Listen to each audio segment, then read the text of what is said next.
Good morning. If everyone's ready, we'll go ahead and get started. My name is Maggie Berger, and I'm a spokesperson for the Texas Parks and Wildlife Law Enforcement Division. Thank you all so much for attending and giving us the opportunity to speak about the fatal incident on Grapevine Lake that took the life of 18-year-old Ava Moore. Texas Game Warden Captain Joseph Quintero will be providing information about the incident. Amanda McNew will speak on behalf of the Grapevine Police Department, and then we will have a few minutes for questions. Please be aware that some details may be unavailable at this time to preserve the integrity of the investigations. Now I'll turn things over to Captain Joseph Quintero. Good morning, everyone. Thank you all for being here today. On the evening of May 25th, Texas Game Wardens, Grapevine Police Department, and Grapevine Fire Department responded to a call regarding a boating collision that had occurred on Grapevine Lake, in which a personal watercraft struck 18-year-old kayaker Ava Moore. The personal watercraft, which had two females on board, was being driven at a high rate of speed near the shoreline of Oak Grove Park when the incident occurred. The woman left the immediate area following the collision and returned the personal watercraft to Oak Grove Park. The passenger remained on shore with the witnesses as the Grapevine Fire Department began life-saving measures on Miss Moore. The driver, 21-year-old Daikerlyn Gonzalez from Venezuela, fled the scene in a vehicle with 21-year-old Maikel Coello Perozo. While leaving the area, the vehicle collided with two other vehicles. The investigation into the automotive hit and run will be led by the Grapevine Police Department. Ms. Moore was transported to the local hospital where she was pronounced deceased. Ms. Gonzalez and Mr. Perozo were arrested in Dallas on May 27th. Ms. Gonzalez was booked at the Grapevine Police Department on manslaughter charges, which is a second-degree felony. Mr. Perozo was charged with collision involving a damage to a vehicle, which is a Class B misdemeanor, and hindering apprehension, which is a Class A misdemeanor. As we continue to investigate this tragic incident, more charges could be filed. The Texas Game Warden Forensics Reconstruction and Mapping Team will be aiding in the next part of this investigation. Recreating the collision will allow us to have a clearer picture to what happened that day. We will be updating the public once the investigation is complete and appreciate everyone's patience as we diligently work to conclude this case. We would like to take the opportunity to thank not only our local, state, and federal law enforcement officers, to include Grapevine Police Department, DPS, CID, ICE, the AG's office, Dallas Police Department, and the Game Warden Special Investigations Unit. But we would also like to thank the public for reporting information on the tip line. We received more than 900 tips from the public, which helped us provide a quick resolution for the family. We send our deepest condolences to the family during this difficult time, and we ask the public to allow them to grieve privately. Thank you.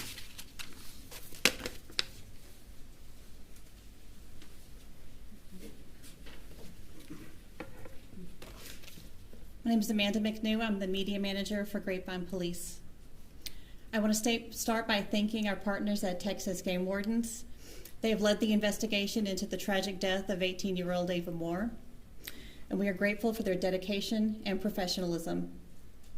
I also want to thank all of our federal, state, and local partners, the Texas Attorney General's Office, Texas Department of Public Safety, Dallas Police, Irving Police, and Homeland Security. Immediately following the lake incident, Grapevine Police launched an investigation into the hit and run. After the collision on the water, the woman believed to be responsible got into a car with a man who then hit two cars and fled the scene. That prompted an immediate search for both suspects. Thanks to the collaboration between our agencies, the dedication of our detectives day and night, and the critical tips from our public, both suspects are in custody and in our jail right now. This case has profoundly affected our community. While we understand that no arrest can undo the heartbreak to Ava Moore's family, we want to do everything we can to support her family while they ask for privacy and grieve. They need time right now, and we want to make sure that we do everything we can to give it to them and to be there for anything that they need. I'd like to bring up our victim services advocate, Ava Moore, who's been in contact with the family and has a statement from them. On behalf of Ava Moore's family, they would like to say, we are so thankful for the countless messages and demonstrations of love and support, but most grateful for the many prayers we have received. This is a difficult time for all involved, but also an opportunity for our beautiful girl to continue to impact our community. Out of this tragedy, God will make good, and that only can be accomplished through forgiveness. We respectfully ask for our time and privacy to grieve, and thank you for all of your kindness and support. God bless. Thank you.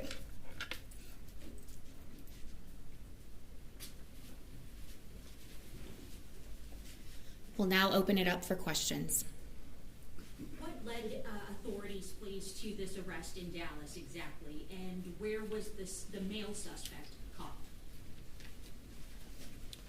Ultimately, what led to the arrest was the, as we were saying earlier, working together with our partners in law enforcement. Through tips and basically just good, hard detective work, we were able to narrow down the area or the house where we believe the suspects were.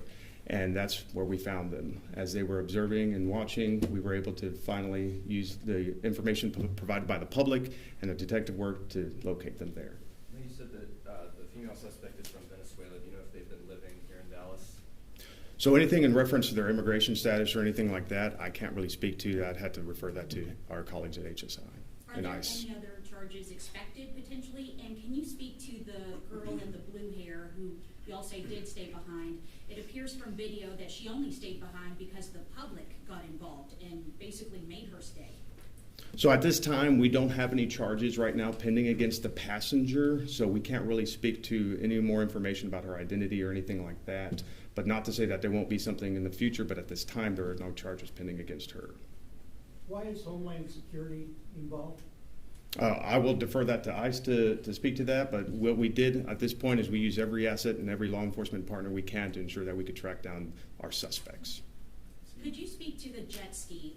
Just any basic information about who owned it, or was it rented, under what circumstances? Because my understanding is, there are legal requirements for someone to operate a rented jet ski. Can you go into some details to clarify this for our viewers? Correct. Yes, you are correct. So in the state of Texas, if you want to operate what we call a livery, which is the business of renting a boat or jet skis in the public waters, you have to have proper permitting.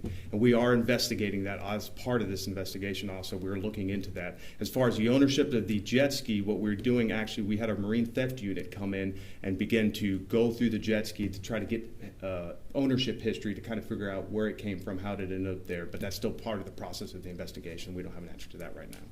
Is there any indication that alcohol could have been a factor in the crash? At this point, it's an ongoing investigation that hasn't come up, or we haven't made that decision or found any evidence at this point, but that's still ongoing. We're trying to look into all those right now. You said earlier that after the accident, the driver left to return the jet ski to the park. I know we were just talking, you're investigating the ownership of it, so I guess you don't know if that was something that the park was renting out, or? No, it wasn't the park. And when we say return, basically what we meant by that is after the immediate collision happened on the water, they returned on the jet ski to land, Okay. And then departed the area trying to flee. But what's the relationship between the male suspect and the female suspect that are now in custody? At this time, what we know is they knew each other and they got in the vehicle and fled together. We don't know if they are, at that point, did they know each other more as far as relationship and stuff? That's still all under investigation. We can't really answer that right now.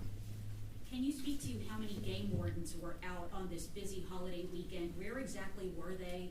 And please speak to some witnesses who say, especially since y'all are saying that she went by at a high rate of speed several times, where were you guys? And speak to, please, the public who is questioning that part. Absolutely. So we did have Texas game wardens on the water that day, patrolling Lake Grapevine. We had a boat with 2 game wardens on that water. At this time, we had boats on holiday weekends on all the major bodies of waters throughout the DFW area, Lake Louisville, Grapevine, Benbrook, Eagle Mountain, and so forth. So we have limited resources, and we have to spread them out a little bit thinly. But we did have a boat on Grapevine. They just happened to not be in that area when this incident happened. But I will tell you that multiple times we will get calls from dispatch or public of complaints of jet skis, and if we are in the area, we immediately respond. But even if not, we come there as quickly as possible to address the issue. And what you brought up is a good point. With jet skis, we want everybody to be safe. A 50-foot rule is a standard rule for jet skis. What that means is if you're operating a jet ski, you must not be going any faster than what we call headaway speed or slow idle if you're within 50 feet of any object or the shoreline in water, which obviously if they had applied that law as they were supposed to, this incident wouldn't have happened. Were there any injuries in the car wreck when the two fled and hit two other vehicles? Not that I'm aware of, but again, that is being led by Grapevine PD, so anything that refers to that portion of the investigation, I would have to refer to them. Do you have anything on other fatalities or anything that have occurred with jet skis on Grapevine Lake or any of the other lakes in North Texas? I don't have those stats with me now. I do know that we have had other fatalities involving jet skis throughout the state of Texas, obviously in the past years, but I do not have those numbers or information with me right now. Do you know how close to the shore the accident happened? Well, that's still under investigation right now to determine that. Can kayakers be basically anywhere out on the water, or are there any rules for kayakers as well? Good question. So kayakers are what we consider paddlecraft. And so paddlecraft have the right to be on public water just like anybody else. They have to meet certain safety requirements like other boaters, wearing life jackets, having sound-producing device, and things like that. But it is a responsibility of everybody boating and kayaking to be looking out for everybody else on public waters of the state of Texas. The governor mentioned the death penalty. Is that at all in the cards here? I'm sorry, can you repeat the question? The governor mentioned on social media the death penalty. Is that at all in the cards? As of now, we have filed manslaughter charges. All of that is left, obviously, through the courts to run through the system. But what we are looking at right now, what we have filed initially, are manslaughter charges. Thank you. Yes, sir. Will the federal representatives be able to speak to us about immigration status and some of those questions? Yes, I would gladly hand it over to them if they'd like to. Is that me? You're it. What can you tell us about the immigration status of these two individuals? Yeah, so I just want to say my name is Joshua Johnson. I'm the acting field office director for ICE ERO in Dallas, Texas. And our thoughts go out to Ava Moore's family. And I can speak to both individuals that were previously mentioned here were Venezuelan nationals in the country illegally. And we've lodged immigration detainers with the facility.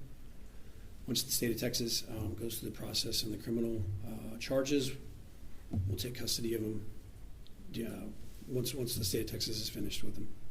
Can you please expand on their actual status, given that they are here in the country illegally?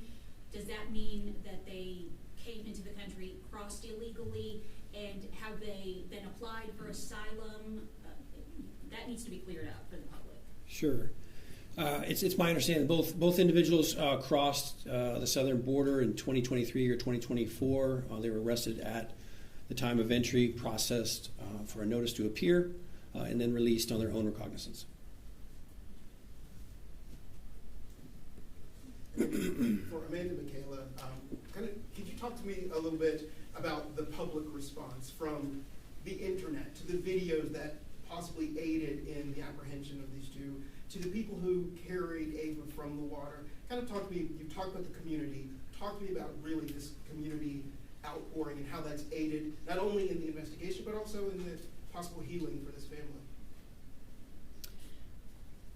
Well, I will say as a community, Grapevine is a resilient community, very family-oriented, and I think that speaks a lot to who we are, both as a department and a city. And I think that always helps this community heal, all of North Texas. Families come together. When we spoke to the family, they have talked about the overwhelming outpouring of support, that they are getting more outreach than they can even know what to do with at this point. And that it's a lot, and that they have been praying, and that they're very grateful for what they have, and that it's so much that they just need to grieve and process right now, but that it has been a lot. Is there anything that y'all would be able to say about Ms. Moore, type of person So Ms. Moore was a current student in the United States Air Force Academy. Her family was very proud and mentioned that. They have received outpouring of support from both her school she was at, their church, family, and friends. And they just want this to stay focused on their loss and what they're experiencing and emphasize all the good works Ava did and just focus on her and keep this, the reason we're all here is to honor Ava and her family. Do you happen to know the name of the church, family? At this time, I want to respect their privacy and let them keep going through their process. Ms. Amanda, did either of the suspects have anything to say at the time of their arrest or therefore after or afterward? Did they say anything about like what they say happened or whether they say it was an accident, whatever? I mean, that's part of the investigation. I have another question about their immigration status. So after the charges are tried in court, how is that going to work on the immigration front? Will they be deported? So both individuals will have to see an immigration judge who will decide whether they are removed back to Venezuela. Thank you. But there will be a bond, correct? There will be an immigration hold, would you say? I would think that a bond would be inappropriate in this case. Do the suspects have any other ties to criminal organizations? I don't have that information. Thank you. How soon can that happen that they will see a judge? Right now they're in the custody of the state, and so once the state is finished with their state charges, they'll turn them over on the ICE detainer, and then they will proceed through the immigration process. Is there anyone who could talk about how the situation went through yesterday? Walk us through the events of taking her into custody, please.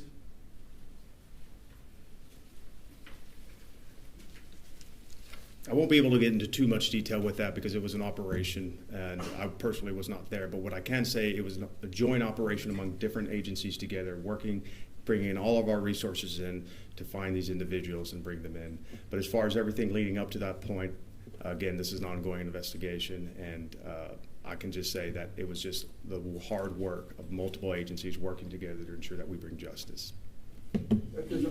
Excuse me, I was there yesterday, and I remember hearing that she was held up on the upstairs and wouldn't come down. Can you guys talk about that? I have no details on that right now.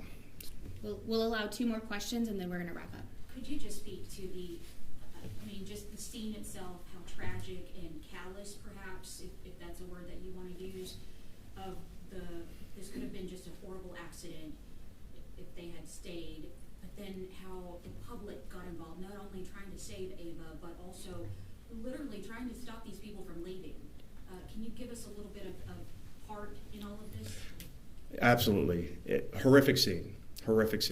The tragic, unnecessary death of anybody on the public waters of the state of Texas is something that we're always fighting to try to deter and stop from happening. And this is a great example of that. As Texas game wardens, public safety is our primary concern when on the public waters of the state of Texas to keep people safe. That scene showed how the community came together to try to do what they could to help when they saw something horrible happen. And that is what I like to kind of concentrate on this right now, is that the public came to her aid and tried to do what they could possibly do there until first responders could get there. As far as the other portion of the crowd getting involved with the suspects and things like that, that's, I've heard a lot of reports. We've all seen the videos out there, and that's part of our ongoing investigations and things that we're not going to really speak to right now as we try to figure those things out. But it is a tragic situation, and I hope that people will take this and use this opportunity to not only remember Miss Moore, but also to remember to be safe on the public waters. That when you do things out on the public waters, when you make decisions, they not typically only affect you, but they will affect the people around you. So take that moment to try to be safe in everything that you do there and be responsible. Captain, can we just get the spelling of your last name, please? Absolutely. The spelling of my last name is Quintero.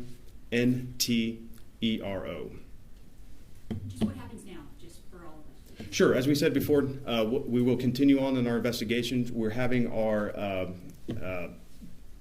game warden, forensics, reconstruction, and mapping team coming in now. So we have a forensics team that can come in, map, and actually use technology to recreate the boat accident. And that is our next step. And they will be coming here and doing that, and then we will be collecting all that information and continuing on building the case for submission. Before we wrap up, we also get spellings of everybody else too. Yes. All right, thank you. So we will thank you all again for attending and your attention this morning. We'll be distributing a press release later today that'll have the spellings and all of that information in it regarding the case. Will they be able to do it in Spanish? I'm sorry? For sound in Spanish? Not at this time, I don't believe. So, thank you.